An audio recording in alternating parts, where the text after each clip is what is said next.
안녕하십니까 형님들, 유튜버 노가노입니다. 이번 영상은 인터넷 커뮤니티에서 괜찮은 글을 하나 봤습니다. 초보 노가다들, 초보 숙식 노가다, 숙식 건설업 종사자들 어떻게 하면 좋을지 전혀 모른다 그러면 이 글을 봐라. 개꿀팁 대방출 이런 느낌, 약간 그런 글을 봤는데 한번 내용이 그나마 준수해서 한번 소개해 보겠습니다. 첫 번째, 어디서 구직을 하냐. 여기서는 밴드를 추천했습니다. 밴드가 글도 많고 뭐 그렇다 이렇게 밴드를 추천했고, 카카오톡 단체 대화방 그런 데도 괜찮고, 나중에 되면 지인들 소개로 일을 구할 수 있다, 이렇게 정리가 되어 있었습니다. 대부분 맞는 말이죠. 밴드 이용하는 게 맞고, 나중에 되면 지인들 소개로 같은 공정으로 이렇게 해서 넘어가다 보니까 지인들 소개로 넘어간다, 이렇게 맞는 말이었습니다. 두 번째는 이제 구직들에서 단가를 어떻게 해야 하나, 요 내용으로 두 번째가 있었습니다. 단가 같은 경우는 글에서는 12만원 추천했더라고요.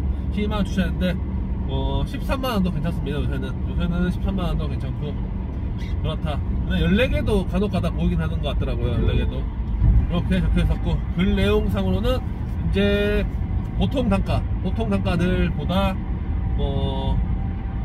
단가가 2, 3만원 비싸다, 그렇게 되는 경우는 걸러라, 이렇게 적혔는데 이유가 있습니다.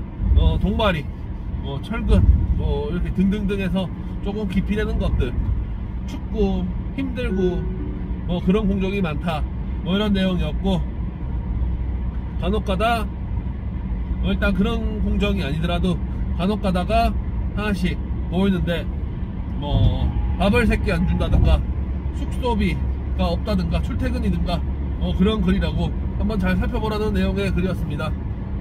틀린 말이 크게 없긴 하죠. 이렇게 돈을 많이 주면 일이 힘들고 힘든 일도 괜찮다 하는데 예전에 컨텐츠에서도 말씀드렸듯이 외부에 힘든 일을 한다고 돈을 많이 버는 건 아닙니다. 좋은 기준입니다. 좋은 기준으로는 돈을 많이 버는 건 아닙니다. 나중에 결국은 공수하고 해서 실수령 금액 해주면 비등비등하다, 1, 2만원 차이 나봤자 비등비등하다, 그렇게 알고 계시면 될 것 같습니다.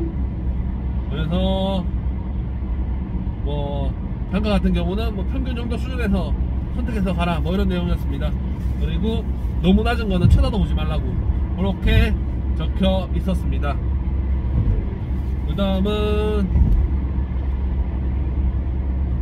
공종에 대해서 나와 있었는데, 공종은 수만 가지 이렇게 엄청난 공종이 많다 보니 뭘 선택해야 할지 모른다, 그렇게 설명이 되어 있었고, 공종 많으니까 자기도 다 해본 것도 아니고 그렇게 설명이 되어 있었고, 메이저 공종이라고 자기가 3개를 뽑아놨습니다. 덕트, 배관, 전기, 이렇게 해서 구인 구직하는 사람들도 많고 그렇다, 이러면서 3가지를 뽑아놨습니다.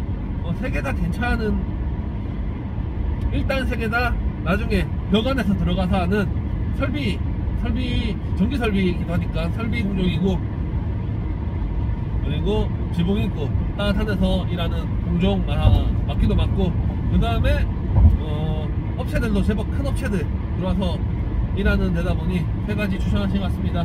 저는 덕트는 못 해봤지만 전기랑 배관은 조금씩은 해봤는데, 전기는 괜찮죠. 젊은 사람들도 많고, 전기는 약간 분위기가 젊은 분위기가 있는 것 같고, 덕트는 조금 안 해봐서 모르겠지만 그냥 주변에서 봤을 때는 후기도 막 그런 거 같진 않고, 덕트는 대만팀도 많고 그래서 정확하게 잘 모르겠습니다. 일단 일을 많이 해야 되는 분위기인 것도 같고 좀 빡빡한 것도 같고, 전기는 욕을 좀 많이 하더라고요. 전기는 욕을 좀 많이 한다. 그 다음에 배관은 배관은 팀별로 다니다 보니 자기네들끼리 똘똘 뭉쳐서 다니는 경향이 없지 않아 있는 것 같습니다. 그래서 세 가지 공정 추천하는 바였습니다. 제가 추천한 거 아니고 그 분이 추천한다, 그렇게 생각하시면 될 것 같습니다. 그리고 다음은 공수에 대한 자기의 견해를 밝혔습니다. 노가다 공수 중요하죠. 저는 중요하다고 생각하는데 돈이 돼야 되니까 이분도 그 생각을 같이 했습니다. 이유가 숙식 노가다란 게 다른 사람, 모르는 사람들하고 살부벼가면서 숙소에 있으면서 집 떠나서 일을 하는데 돈을 조금 벌어서는 메리트가 없다, 그 말을 하면서 뭐 돈을 조금 벌 것 같으면 동네에 있는 데서 다녀라, 뭐 이런 느낌으로 말하면서 연장야간을 해야 된다는 주의였습니다. 뭐 틀린 말 아니죠. 연장야간을 해야지 그거 돈이 되니까. 뭐 13만원 14만원을 받아서는 하루에 주 5일 주 6일 이렇게 작업해서 큰 돈이 되지 않습니다. 그러니까 연장야간을 주 2회 이상은 해야 된다, 그런 주의였습니다. 힘에 붙여서 처음에는 조금 안 하면 좋지만 적응한 다음에 일주일 후, 보름 후부터는 하는 게 맞죠. 그래서 구직을 할 때부터 공수가 어떻게 나오는지 확인을 3단계에 걸쳐서 확인을 해야 된다, 그렇게 설명이 되어 있습니다. 연장야간을 해야 된다는 주의에서 세 가지 거쳐야 된다. 첫 번째, 구직 소개글을 구직글을 볼 때 연장야간 다수, 뭐 이렇게 많이 적어놓습니다. 연장야간 정말 많이 하시는 업체에서는 연장야간 다수, 뭐 이런 식으로 적어놓는데, 거기서 한번 선택해서 연락을 하고, 연락해서 팀장이나 뭐 관리자한테 전화를 받았을 때 연장은 좀 있나요? 이렇게 이 정도 막 이렇게 많이 막 그런 정도 아니고 그렇게 물어보는 2단계 그게 더 대부분 판단이 난다고 하시는데 저는 뭐 정확하게 모르겠고, 일단 그렇게 2단계를 거쳐야 되고, 3단계는 직접 가봐서 일주일 안에 답이 나온다, 이렇게 적어 주셨습니다. 뭐 틀린 말이 하나도 없죠. 솔직히 말해서 가봐야지 아는 거 사실이고, 그 다음에 뭐 한 번 확인하는 거 나쁜 거 없으니까 틀린 말도 아니고, 그래서 연장을 해야 된다, 연장야간 해야 된다. 연장야간이 2시간을 일하면 0.5, 하루 일당 0.5배 50%를 더 주고, 2시간을 더 일하면 하루 일당을 한 번 더 주니까 뭐 2배로 일을 주니까 해야 된다, 이런 주의였습니다. 그리고 소개글에서 구직하기 전에 연장야간이 좀 있는지 확인하는 것까지 이렇게 글을 적어주셔서 소개해봅니다. 그 다음에 작업을 하는데, 작업을 빡시게 해야 되나, 아니면 뭐 이렇게 자기네들 찾아보니까 하루종일 사다리에 잡고 있었어요, 뭐 이런 글이 있는데 그게 맞는 건가에 대해서 글을 써주셨는데, 저는 개인적으로 일을 좀 하는 게 맞다, 그거 보는 주의긴 한데, 여기서도 너무 안 하는 거 아니다는 주의로 글을 써주셨습니다. 결국은 사다리만 잡고 돈을 받아 가시는 분들이 있습니다. 근데 이걸 하루 8시간 사다리 잡고 있는 게 보통 일이 아닙니다. 자면 잔다고 욕먹고, 감정노동이라고, 욕먹은 것도 다 감정노동이니까 욕먹고 성질내고 그렇게 하는 것들, 그런 거 능력이 안 돼서 그러신 분들도 많지만 욕은 안 먹으면 좋으니까요. 그런 대우 받으면서 작업하느니 조금, 그 다음에 작업을 해야 시간도 잘 갑니다. 저는 그렇게 생각합니다. 작업을 해야 시간도 잘 간다. 그리고 아르바이트로 뭐 내가 6개월만 하겠다지만 6개월 사람이 모르니까 기술은 배워놓으면 뭐 굶어 죽진 않는다고 그러지 않습니까?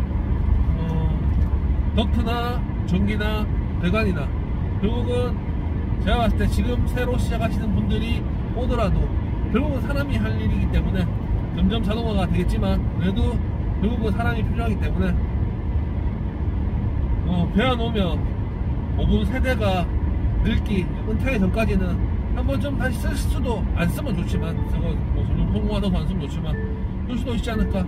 그러니 기술은 배워놓는 게 낫다 라고 생각하는 주의로서, 그랬으면 조금 개박식에 일어나더라도 조금 살랑살랑 몸이 허락하는 데까지 그렇게 해서 작업을 좀 해보시는 것도 괜찮은 것 같습니다. 그리고 출퇴근에 대해서 출퇴근에 대해서 적어 주셨는데, 출퇴근 일단 숙소를 도보로 걸어 다닐 수 있는 대로 잡아주신다면 그게 제일 좋다고 적혀 있었고, 그 다음에 뭐 거리가 좀 되면 자차를 이용하든가 서트를 이용하든가 아니면 같이 일하시는 분들의 차를 같이 카풀해서 타고 다니게 되는데, 카풀해서 타고 다니는 데 대한 견해가 저는 뭐 태어나는 입장이어서 잘 몰랐는데, 뭐 타고 다니는 사람 입장에서는 그럴 수도 있겠다 싶은 의견이 있었습니다. 타고 다니는 사람들은 무조건 태워주는 사람의 시간을 맞춰야 된다. 그러니 좀 안 좋다. 그러니 차라리 조금 가까운데 숙소를 잡아주는 업체를 선택해서 킥보드라도 타고 다녀라.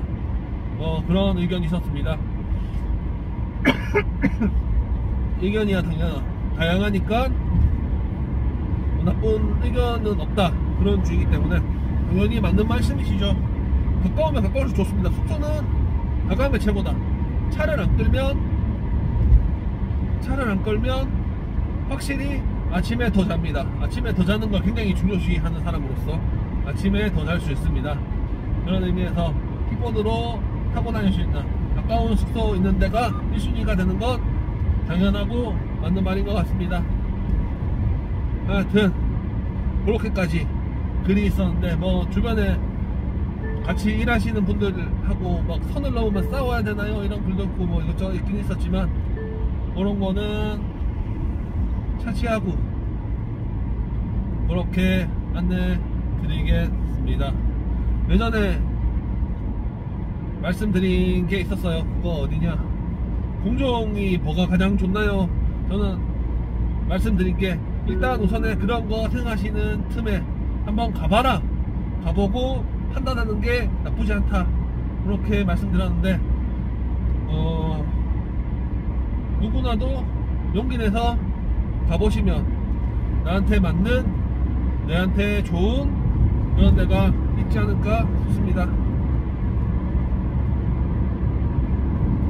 특별하게 초보자들한테 도움이 되는 게 있다면, 월급날도 나름 중요합니다. 월급날이란 게 대부분 월급은 1일부터 말일까지, 말일이라 그러면 뭐 30일, 31일 뭐 이런 말일까지 해서 잘라서 그 다음 달에 나오게 되는데, 10일, 뭐 15일, 10일, 15일, 20일도 27일까지 있는 데까지 봤거든요. 근데 월급날이 빠르면 빠를수록 좋죠. 삼성이나 하이닉스나 제가 알기로는 결제일이 5일로 알고 있습니다. 5일이 맞는 자리죠. 예전에는 5일이었어요. 5일로 알고 있습니다. 5일에 업체들이 돈을 받아서 정산을 해놓죠. 업체들도. 그래서 작업자들한테 돈을 풀게 되는데, 급여를 풀게 되는데, 빠른 업체는 10일에 주는 업체도 있습니다. 7일에 주는 업체도 본 것 같아요. 7일에. 빠른 업체는 10일에 주는 업체도 있고, 대부분 15일, 17일, 20일 이렇게 해서 많이 주시는데, 빠른 업체는 10일날로 준다. 그러니까 월급은 빠르면 빠를수록 좋다. 그게 좋죠. 좋아요. 왜냐, 내가 일한 걸 바로 받을 수 있으니까. 회사에서 돈을 오래 갖고 있다는 자체가 회사 사정이 조금 안 좋다, 그렇게도 생각할 수 있는 내용입니다. 그러니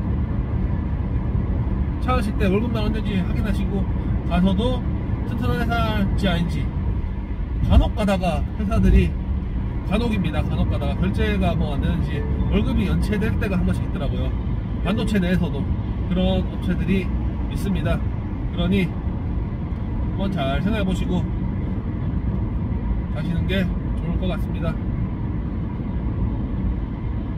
이제 대부분 꿀팁이라는 게시물에 있는 내용은 대부분 말씀드린 것 같고,